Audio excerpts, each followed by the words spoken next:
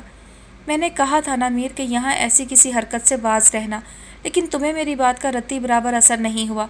یہ بڑے بابا کے دوست کا گھر ہے میر، یہاں نقب لگانے کا مطلب ہے ان کے اعتماد کو ٹھیس پہنچانا۔ میں ان سے کیسے نظریں ملاؤں گا اگر یہ سب انہیں پتہ چلا تو؟ بولو۔ انہیں پتہ چلنے سے پہلے میں اپنے پاپا کو بتا دوں گا، کیونکہ اس بار آئی ایم سیریس۔ وہ اس کی آنکھوں میں دیکھے بنا اپنے جاگرز اتار کر سائڈ پر رکھتے ہوئے بولا، ریئلی تم واقعی سیریس ہو؟ مجھے کیوں نہیں لگتا؟ برہان کے لہجے میں بے یقینی تھی، وہ اسے خوب جانتا تھا۔ ہاں نا یار، تبھی تو اس قدر اس کے آگے پیچھے پھر رہا ہوں، ورنہ کیا تو نے کبھی میر کو لڑکیوں کے آگے پیچھے پھرتے دیکھا ہے؟ بول۔ وہ اب اس کی نظر سے نظر ملا کر پورے اعتماد سے پوچھ رہا تھا۔ ایک لمحے کو برہان سوچ میں پڑ گیا۔ واقعی امیر حمزہ خود کبھی کسی لڑکی کے پیچھے نہیں جاتا تھا، لیکن لڑکیوں کو پیچھے لگانے کا ہنر اسے آتا تھا۔ پھر یکدم کسی خیال کے پیش نظر اسے پوچھ بیٹھا، یہ بھی تو ہو سکتا ہے نا کہ یہ سب تم اس شرط کی وجہ سے کر رہے ہو جو تم نے حور سے لگائی تھی؟ شرط؟ کیسی شرط؟ امیر حمزہ نے بھویں سکیڑ کر انجان بنتے ہوئے پوچھا، پھر یکدم یوں چونکا جیسے اسے کچھ یاد آیا ہو۔ اچھا وہ شرط، ارے وہ تو نہ میرے ذہن میں ہے اور نہ حور نے مجھے دوبارہ ریمائنڈر دیا ہے۔ میں سچ بول رہا ہوں جگر، اس دفعہ میرا دل اٹک گیا رے۔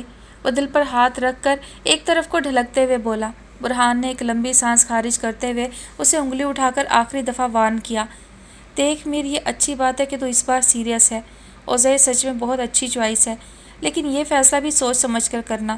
وہ لڑکی بہت حساس ہے، اپنے معمولی سے ٹانگ کے نقص کو لے کر وہ بے حد سینسٹیو ہے۔ یہ نہ ہو کہ تم اسے ایسا دکھ دے جاؤ جو اس کی ساری زندگی کی خوشیوں کو نکل کر اسے اندھیرے غار میں بند کر دے، جہاں سے مرتے دم تک اسے روشنی کی لکیر بھی نہ ملے، سمجھے؟ سمجھ گیا میرے ابا جی، امیر حمزہ نے دونوں ہاتھ اس کے سامنے جوڑتے ہوئے کہا۔ میں آپ کو شکایت کا موقع ہرگز نہیں دوں گا، لیکن اب آپ یہ موٹا موٹا فلسفہ میرے آگے بدبدانا بند کریں۔ مجھے بدہضمی ہو رہی ہے، قسم سے میرے پیٹ میں مروڑ اٹھا دیے تیرے آدرشوں نے۔ میں چلا واش روم، اور فکر نہ کر جانی، میں جھوٹ نہیں بول رہا، اگر بولوں تو پاپا کا جوتا ہو اور میرا سر، قسم سے۔ وہ گردن کے نرخرے پہ انگلی اور انگوٹھے سے دباؤ ڈال کر شرارت سے بولا اور کمر سے لٹکے اپنے ہیٹ کی ڈوری گردن سے نکالی۔ ہیٹ برہان کے سر پر ٹکاتا واش روم میں جا گھسا۔ برہان کے سنجیدہ چہرے پر بے یقینی دھند بن کے مستقل چھائی ہوئی تھی۔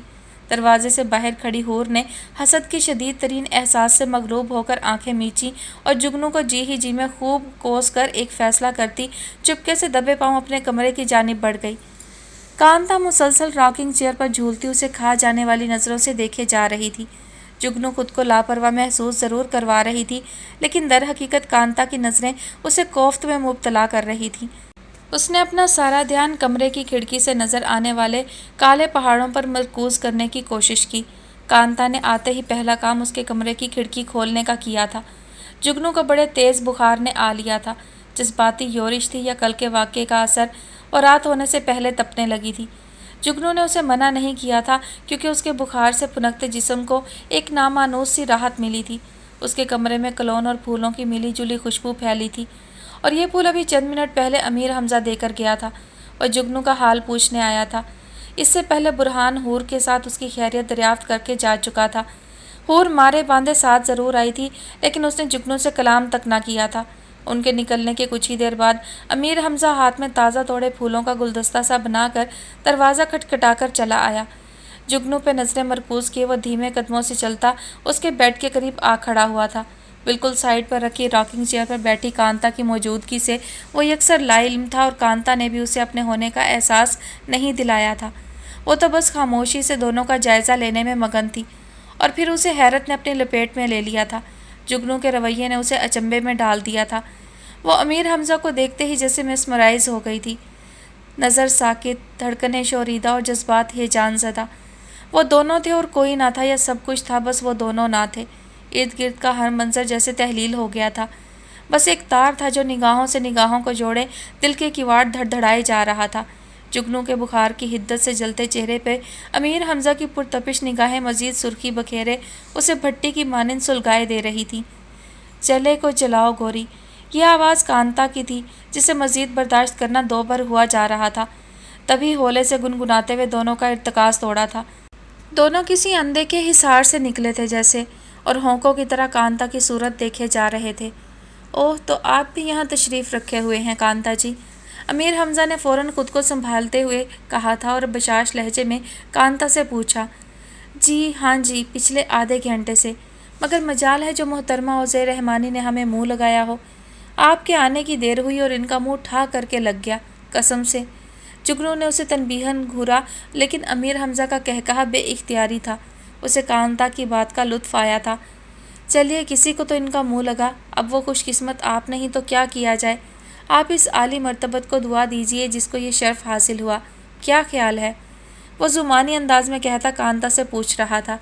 اس کی بات پر جگنو سٹ پٹا کر امیر حمزہ کے دیے پھولوں کے ساتھ چھیڑ چھاڑ کرنے لگی۔ کانتا نے جگنو کو بغور دیکھا اور آنکھیں سکوڑتی ہوئی بولی، یہی تو حیرت ہے کہ مجھے خبر بھی نہ ہوئی اور بات منہ لگنے سے دل لگنے تک جا پہنچی۔ لوگ ایسے بے مروت ہوئے کہ ہمیں بتایا تک نہیں اور اکیلے ہی منزلیں مار لیں۔ کانتا کی شکایتی نظریں ہنوز جگنو کی طرف تھیں۔ چلیے، اب تو یہ ستم ہو گیا نا، اب آپ اگلے مائل سٹون پہ انتظار کیجیے۔ پرپیچ راہوں میں خیر خواہوں کی بڑی ضرورت رہتی ہے۔ امید ہے مایوس نہیں کریں گی، ہم آپ پہ تکیہ کیے لیتے ہیں۔ ہوا لگنے سے بچائیے گا، چلتا ہوں۔ وہ بڑی مہارت سے کانتا کی بولتی بند کرتا اسے شرارت سے دیکھتا باہر نکل گیا تھا، اور کانتا اس کے لفظوں کے خوبصورت الجھاؤ میں کتنے ہی پل الجھی رہی تھی۔ جب ہوش آیا تو سب سے پہلے اپنی معمول سے زیادہ کھلی آنکھیں نارمل حالت میں کی اور پھر تیکھے چتول لیے جگنو کی طرف رخ موڑا، جس کے لبوں پر پرائی سی مسکراہٹ تھی۔ وہ اس کو متوجہ کرنے کے لیے زور زور سے راکنگ چیئر پر جھولنے لگی، لیکن جگنو نے بھی اس کی طرف دیکھ کر نہ دیا، بلکہ وہ کھڑکی سے نظر آتے سیاہ و سفید پربتوں پہ نظریں جمائے ہوئے تھی، یوں جیسے اس وقت اس سے زیادہ ضروری کام اور کچھ بھی نہ تھا۔ تم نے مجھے بتانے کی بھی زحمت نہیں کی؟ کیا میں اتنی بھی اہم نہیں رہی تمہارے لیے؟ تمہاری زندگی میں ان چند دنوں میں اتنی بڑی تبدیلی آئی اور تم نے مجھے ہی بے خبر رکھا۔ جی تو چاہ رہا ہے کہ انہی پہاڑوں پہ لے جا کر تمہیں دھکا دے دوں۔ جگنو کو اس کی بات پر ہنسی آئی اور وہ ہنستی چلی گئی، اتنا کہ آنکھوں کے رستے محبت بہنے لگی۔ اس نے آستین رگڑ کر آنکھوں میں آیا پانی صاف کیا اور مکمل اس کی طرف متوجہ ہوتے ہوئے بولی، مثلاً مجھے تمہیں کیا بتانا چاہیے تھا؟ کیا یہ کہ مجھے ایسی محبت ہو گئی ہے جس کا آغاز و انجام غیر منطقی ہے؟ میرے دل پر ایسے شخص نے نقب لگائی ہے جسے میں اس قدر جانتی ہوں بس کہ اس کا نام امیر حمزہ ہے، نہ اس کے آگے کچھ اور نہ بعد۔ میں ابھی تک خود کو ہی ٹٹول کے نہیں دیکھ سکی۔ مجھے یوں محسوس ہوتا ہے جیسے میرے دل میں کسی نے میخ کاٹ دی ہو اور اس کے نتیجے میں میری دھڑکنیں تک مفلوج ہوئی پڑی ہیں۔ کانتا، اس کی آواز بھرا گئی تھی، ایک بے بسی سی صاف محسوس کی جا سکتی تھی اس کے لہجے میں۔ کانتا نے ایک جھٹکے سے راکنگ چیئر چھوڑتی اس کے قریب چلی آئی۔ اس کا ہاتھ تھاما تو وہ ابھی بھی بخار کی حدت سے گرم تھا۔ انکل سے یا بابی جان سے بات کرو نا، وہ امیر حمزہ سے کہیں کہ اپنے والدین کو بلائے، آنکھ مچولی مت کھیلے۔ وہ آنکھ مچولی نہیں کھیل رہا، ابھی آنکھوں سے کھیل رہا ہے۔ تم بس دعا کرو کہ دل سے نہ کھیلے۔ میرے دل میں میخ گڑی ہے کانتا، اسے ٹھوکر لگائے گا تو سرخ سیال اس کے پیروں سے لپٹ جائے گا، وہ جا کے بھی نہیں جا پائے گا۔ وہ عجیب کھوئے کھوئے لہجے میں کھڑکی سے باہر دیکھتے ہوئے بولی تو کانتا کو وحشت سی ہوئی۔ اس کے دونوں ہاتھ جکڑ کر جھنجھوڑتے ہوئے بولی، خدا را جگنو، مجھ سے ایسی باتیں مت کیا کرو، میرے دل کو پنکھے سے لگ جاتے ہیں۔ مجھ سے نہیں ہضم ہوتا تمہارا گاڑھا لہجہ، تمہارے ثقیل الفاظ، انہیں انہی کتابوں میں دبا کر اٹھا کرو جن میں پڑھتی ہو، سمجھی؟ کتابوں سے محبت کی تو جا سکتی ہے کانتا، سیکھی نہیں جا سکتی۔ سیکھنے کے لیے آسن جمانا پڑتا ہے، سانس سانس کے ساتھ اس کا راگ الاپنا پڑتا ہے، سب سے زرد ہونا پڑتا ہے، اور تب محبت آپ کو چرمرا کر آزماتی ہے کہ آپ میں اس راہ پہ بکھر جانے کا حوصلہ ہے یا نہیں۔ یہ سستے کا سودا نہیں ہے۔ تم مت الجھو کانتا، میں ہوں نہ الجھی پڑی۔ اور کانتا یکلخت گونگی سی ہو گئی۔ جگنو اس راہ پر چل پڑی تھی جس پر اگے کانٹے پلکوں سے چننے پڑتے ہیں۔ وہ فکر مندی سے اسے دیکھتی سوچوں کے بھنور میں اتر رہی تھی، اور جگنو کے گالوں کے بھنور اداسی کی قبا اوڑے سرمئی پربتوں پہ ڈھلتی شام جیسے پسمردہ سے آج ہرگز دلکش نہیں لگ رہے تھے۔ کانتا نے اس پر پرتاسف نگاہ ڈال کر اپنے چہرے کا رخ بھی کھڑکی سے دکھائی دیتے برف پوش پہاڑوں کی سمت پھیر لیا۔ اس کی طبیعت آج قدرے بہتر تھی۔ صبح فجر کے وقت بابی جان اسے اٹھانے آئیں تو بخار بالکل نہیں تھا۔ انہوں نے وہیں نماز پڑھی تھی اور پھر جگنو کو نماز کے لیے اٹھانے کے بعد اس کے لیے گرم دودھ لینے چلی گئی تھی۔ ہمیشہ سے اس وقت وہ اسے دودھ میں شہد ڈال کر دیا کرتی تھیں۔ جبھی تو کانتا چھیڑتی تھی کہ تم سے شہد کی میٹھی میٹھی اور بھینی جو مہک آتی ہے جگنو، تو وہ شاید اسی لیے۔ اس نے دودھ راکنگ چیئر پر بیٹھ کر چھوٹی چھوٹی چسکیوں میں ختم کیا تھا۔ کمرے میں نیم اندھیرا تھا، کھڑکیاں بند اور پردوں سے ڈھکی تھیں، صرف چڑھتے دن کی ہلکی سی سرد روشنی بصارت کو دیکھنے کے قابل بنائے ہوئے تھی۔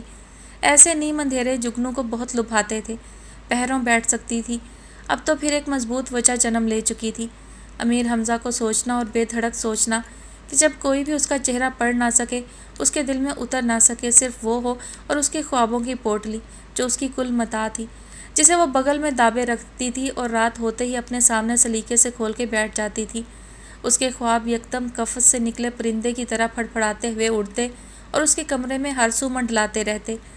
وہ دودھ کا خالی مگ ہاتھ میں لیے آنکھیں موندے نہ جانے کتنا وقت یوں ہی خود ساختہ دنیا میں کھوئی پڑی رہی۔ گرم دودھ کی حرارت کا جو احساس جسم میں اترا تھا وہ رفتہ رفتہ ختم ہوا تو اسے اٹھنا پڑا۔ ٹھنڈک ہڈیوں میں اتر رہی تھی۔ اس نے دائیں ہاتھ سے اپنا بازو رگڑا اور پاؤں راکنگ چیئر سے نیچے اتارے تو یکدم ٹھٹک کر وہیں تھم گئی۔ بھابھی جان نہ جانے کب آ کر ناشتے کی ٹرے چھوٹی سی گول ٹیبل پر دھر گئی تھی جو اس چیئر کے ساتھ ہی پڑی تھی۔ یقیناً وہ بیٹھے بیٹھے سو گئی تھی اور بھابھی جان نے اسے اٹھایا نہیں تھا، لیکن اس کی سہولت کے لیے ناشتہ رکھ گئی تھی۔ اس نے ایک طویل سانس کھینچ کر خارج کیا اور ایک کپ چائے کے ساتھ ایک سلائس لیا۔ ٹرے اٹھا کر اسے کچن میں رکھنے کے ارادے سے باہر نکل آئی۔ کچن میں بھابھی جان نہیں تھی، صرف حبیبہ تھی جو فراغت کی وجہ سے کاؤنٹر پر سر رکھے سو رہی تھی۔ بنا آواز کے اس نے ٹرے رکھی اور پلٹ گئی۔ یکدم جی میں آیا کہ کمرے میں واپس جانے کے بجائے کچھ دیر باغیچے میں جا کر بیٹھے۔ یہ جو دل بوجھل سا ہوا جا رہا ہے اس میں یقیناً افاقہ ہوگا۔ پیسیج سے گزرتے ہوئے اسے محسوس ہوا جیسے اسٹڈی میں ہلچل سی ہے۔ حیرت کی بات تھی کیونکہ اس وقت حیدر رحمانی تو یونیورسٹی میں ہوتے ہیں، تو پھر ان کی اسٹڈی میں کون ہو سکتا ہے؟ کہیں انہوں نے آج آف تو نہیں لیا؟ یہی سوچ کر اس نے بہت آہستگی کے ساتھ دروازے کے ہینڈل پر ہاتھ رکھ کر اسے دھکیلا تو وہ بے آواز کھلتا چلا گیا۔ بابا کی اسٹڈی ٹیبل کی چیئر پر کوئی بیٹھا تھا، لیکن اس کا رخ کھڑکی کی طرف تھا جہاں سے بے حد خوشگوار منظر دکھائی دے رہا تھا۔ ریوالونگ چیئر کی پشت جگنو کی طرف تھی، لہٰذا اندازہ لگانا مشکل تھا کہ وہاں کون براجمان ہے۔ وہ دبے قدموں چلتی قریب آئی، پورے استحقاق سے چیئر کو پیچھے سے تھام کر اس کا رخ اپنی جانب کیا اور اگلے ہی لمحے بدک کے پرے ہوئی تھی۔ وہاں کوئی نہیں تھا، محض مردانہ جیکٹ تھی جو سامنے سے کرسی کی پشت پر ڈالی گئی تھی اور اسے لگا کہ وہاں کوئی بیٹھا ہے۔ اس نے ایک لمبا سانس اندر کھینچا۔ مردانہ کلون کی تیز لیکن دلکش خوشبو رگے جاں میں اتر گئی۔ امیر حمزہ، اس کے لبوں سے بے اختیار یہ نام ادا ہوا۔ اسے امیر حمزہ کے کلون کی پہچان ہو چکی تھی، وہ بھی محض ان چند دنوں میں۔ وہ جھینک کر واپس مڑنے لگی تھی کہ اچانک کسی خیال کے زیر اثر بے اختیار اس نے ہاتھ بڑھا کر جیکٹ کو چھوا۔ پہلی بار ذرا احتیاط سے، دوسری بار اپنائیت سے اور تیسری بار حق سے۔ اس نے جیکٹ اٹھا کر اپنے دونوں بازوؤں کی گرفت میں لے لی، کھینچ کر اسے ناک کے قریب کیا اور آنکھیں موند کر گہرے گہرے سانس بھرنے لگی۔ عجیب سے احساسات اسے گھیرے میں لیے بے تکی حرکات کروا رہے تھے۔ اسے ایسا لگا جیسے کل کائنات اس کی باہوں میں منہ چھپائے بیٹھی ہے۔ امیر حمزہ کب سے ایک نیم اندھیرے کونے میں بک شیلف سے کندھا ٹیکے بے خود سا اسے تک رہا تھا۔ وہ کھڑکی کے آگے کھڑی تھی، پس منظر میں سورج کی مٹیالی روشنی اور پہاڑوں کی سرمئی سفیدی لیے، نیوی بلو شال سر پر اوڑھے جس میں سے 2-3 ریشمی لٹیں چہرے سے ٹکراتی اس کے ضبط کا امتحان بنی ہوئی تھیں۔ وہ یکدم کتاب ہاتھ سے چھوٹ کر نیچے گرنے کی وجہ سے ہڑبڑا کر جیسے نیند سے جاگا۔ جگنو نے بوکھلا کر جیکٹ اچھالنے والے انداز میں واپس چیئر پر پھینکی۔ اس کے چہرے پر ہوائیاں اڑتی دیکھ کر امیر حمزہ نے بمشکل اپنے کہے کا گلا گھونٹا تھا۔ جگنو سٹپٹاتے ہوئے لہجے میں بولی، وہ یہ جیکٹ بابا کی جیکٹ سمجھی تھی، مجھے لگا وہ یہیں بھول گئے، سوچا کمرے میں رکھا ہوں۔ میری جیکٹ کو آپ کے لمس نے معتبر کر دیا اوزے۔